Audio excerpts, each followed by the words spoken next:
Hello. Hey Ellen, do you mind if we come in and ask you a few questions? No problem at all. Perfect. So we'll start with, what is your role? My role is I am the print editor for this year's Limerick Voice, and I was also the deputy digital editor. And why did you choose this role? Madness, I suppose. No, I had got to have a taste of doing editing work when I was in my placement at Hot Price, so I said I would give it a try here. And what's been the toughest challenge?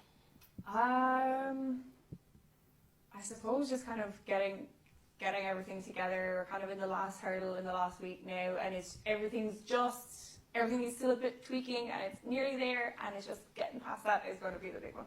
What advice do you have for future editors? Don't be an idiot and do it like I did. And what did you do to prepare for your role? I reached out to a couple of former editors. Nicole Glennon in particular was a big help, and yeah, like I said, I've had a bit of editor experience before, so Drew on that. And you know what, I'm winging it. What do you do to relax? Very boring right now, but what I usually do is I stay at home and I watch TV with my mom. We're watching Star Trek Discovery at the moment. Very nice. And how would you describe your management style? Probably a bit more hands-off than it should be, but the reporters haven't mutinied yet, so it seems to be working.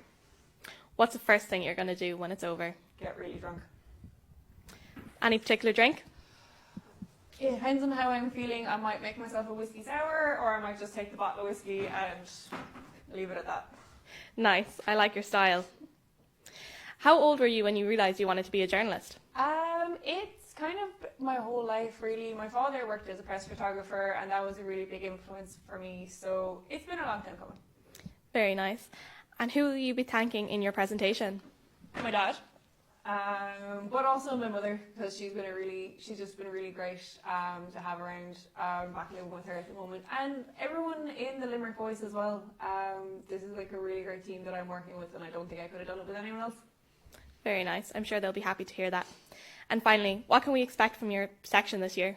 So the section that I'm kind of focusing on, as well as the entire paper, is our politics and opinion section. And I don't want to give too much away, but there's some very exciting stories in there. Great. Well, you sound like you're extremely busy. We'll leave you to it. Thanks so much for having us today. Thanks for chatting to me.